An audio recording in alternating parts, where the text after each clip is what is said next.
alim, nabi, rasul, kenapa mereka minta hidayah?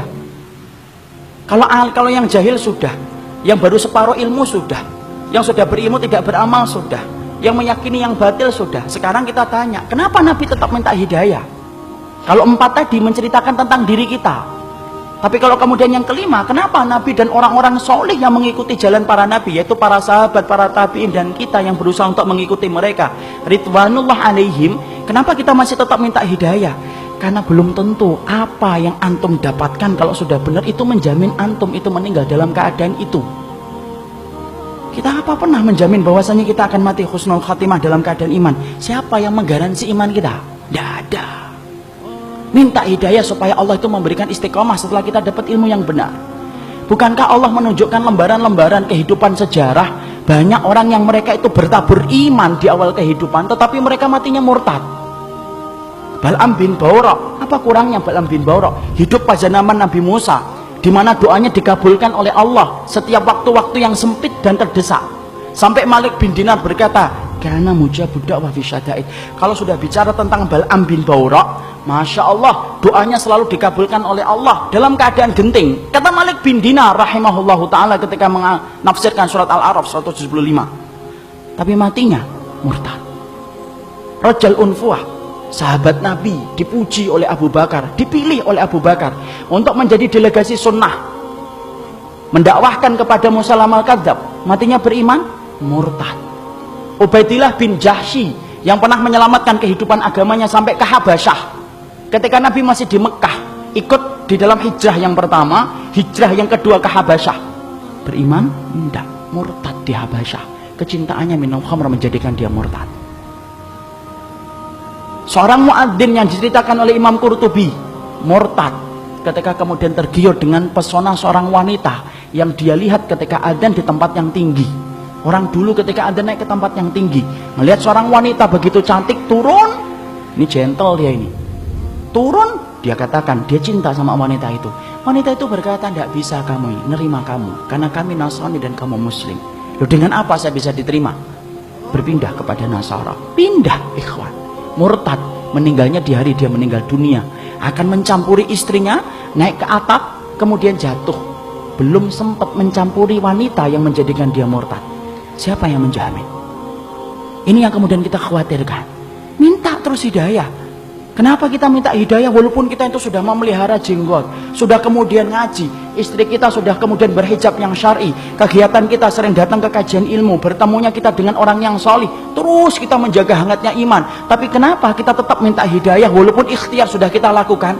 Karena tidak ada yang menjamin antum akan masuk surga kecuali Allah. Ya, makanya sampai dikatakan oleh Rasulullah, ada di antara kalian, fa inna ahadakum la ya'malu bi amali ahlil jannah hatta yakuna bainahu wa bainaha illa dhira'un fayasbiqu alaihi alkitab fayamalu bi amali ahli nari hatta yadkhuluha. Makanya sampai Nabi beliau bersabda, ada di antara kalian yang melakukan amalan surga sampai antara dia dengan surga tinggal sejengkal, tinggal sejengkal ikhwan. Satu amalan tak langsung masuk surga itu harusnya, tapi ternyata catatan takdir mendahului apa yang dia lakukan.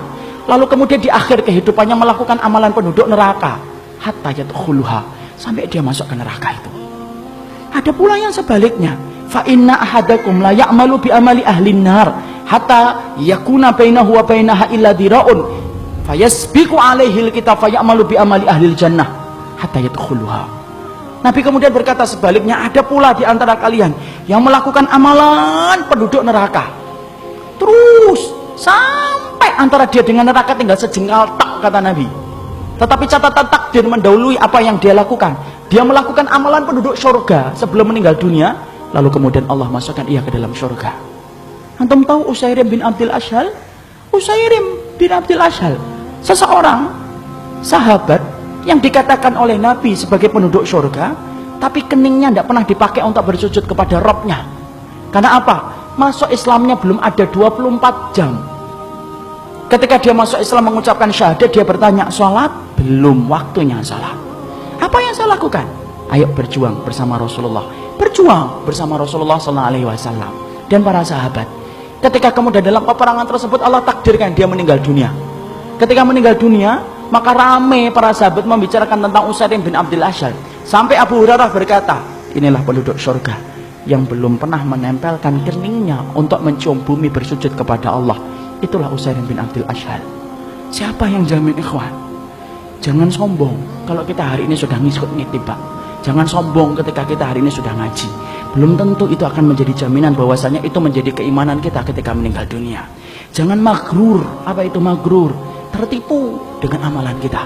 Merasa bahwasanya amalan kita itu akan pasti menjadikan kita masuk surga. Siapa yang jamin? Minta hidayah kepada Allah supaya kemudian kita diberikan oleh Allah. Kalau antum betul-betul orang yang solih, supaya hidayah yang antum minta menjadikan antum diberikan istiqomah sampai antum meninggal dunia. Itu yang kita minta kepada Allah. Inilah pentingnya hidayah. Makanya di dalam kehidupan kita sampai Allah terangkan doa yang pertama bukan doa meminta ampunan. Doa yang pertama bukan meminta surga. Doa yang pertama di dalam Al-Quran bukan meminta perlindungan dari neraka. Tapi doa yang pertama, ikhwan, antum sebagai hambanya Allah diajarin oleh Allah. Kita diajarin oleh Allah minta hidayah. Karena kalau antum sudah dapat hidayah, antum diampuni oleh Allah. Kalau antum sudah dapat hidayah, antum dimasukkan surga oleh Allah. Kalau antum minta hidayah, antum akan dijaga dari api neraka. Dan itu didahului dengan hidayah.